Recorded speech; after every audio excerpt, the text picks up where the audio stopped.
என்னால ரொம்ப கான்ஃபிடென்ட்டா சொல்ல முடியும். இப்ப நான் சொல்லப் போற அந்த படத்தோட கிளைமாக்ஸ உங்களால கெஸ் பண்ணவே முடியாது அப்படின்னு.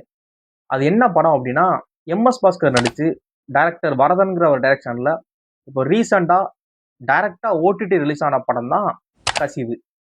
இந்த படத்தோட ஸ்டோரி என்ன அப்படின்னா, எம்.எஸ். பாஸ்கரும் அவரோட ஒய்ஃபும் அவங்களோட முதுமை பருவத்த அவங்களோட கிராமத்துல வாழ்ந்துகிட்டு இருக்காங்க. அப்படி இருக்கிறப்போ அங்க ஒரு சின்னதா ஒரு இன்சிடென்ட் நடக்குது. அது என்ன, எப்படி அப்படிங்கிறது தான் இந்த கசிவு. இந்த படத்தோட ஸ்டோரி பாத்தீங்க அப்படின்னா 2014ல சாகித்ய அகாதமி அவார்டு வின் பண்ண ரைட்டர் பூமணியோட தான் இந்த படத்தோட ஸ்டோரி. இந்த படத்தோட மேக்கிங் ஆகட்டும், ஸ்கிரீன் பிளே, படத்தோட டயலாக் எல்லாமே எல்லாமே பெர்ஃபெக்டா இருந்துச்சு. இந்த படம் வந்து ஒரு ஒரு ஃபிலிம் ஃபெஸ்டிவல் படம் அப்படிங்கிறப்ப ரொம்ப புரியாததா இருக்குமோ அப்படின்னா நீங்க யாருமே யோசிக்க வேணாம். ரொம்ப ஈஸியா புரியுற மாதிரி படம் ஸ்டார்ட் ஆகுறது வந்து ஒரு ஒரு இந்த பண்ணையார் பத்மினி படத்துல வர மாதிரியான ஒரு வோல்டேஜ் லவ்வா, அவங்க 2 பேருக்கு இருக்கக்கூடிய லவ்வா தான் படம் ஸ்டார்ட் ஆகும். கிளைமேக்ஸ்ல ஒரு வேற மாதிரியான அப்படியே அந்த அந்த அப்படியே அது மாறும். அது கொஞ்சம் கூட மிஸ் பண்ணியிருக்க மாட்டீங்க.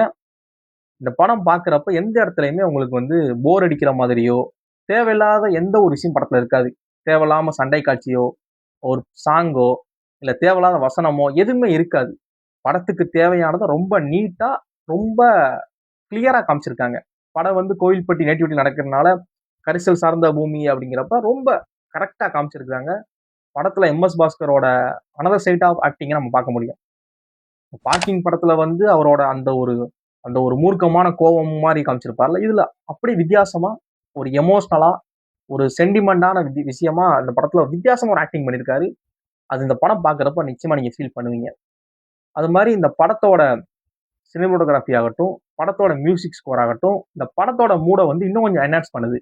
இந்த படத்தோட காமெடி ஆகட்டும், எமோஷனல் சீன் ஆகட்டும், நல்லா கனெக்ட் பண்ணிக்க முடியும். அது மாரி படத்துல குட்டி குட்டியான ரொம்ப அழகான விஷயங்கள்லாம் படத்துக்குள்ள இருக்கு. நிச்சயமா அந்த படத்த நீங்க பாருங்க. எந்த வகையிலயுமே இந்த படம் உங்கள வந்து டிசப்பாயிண்ட் பண்ணாது. படம் ஓடிடி பிளஸ்ல அவைலபிளா இருக்கு.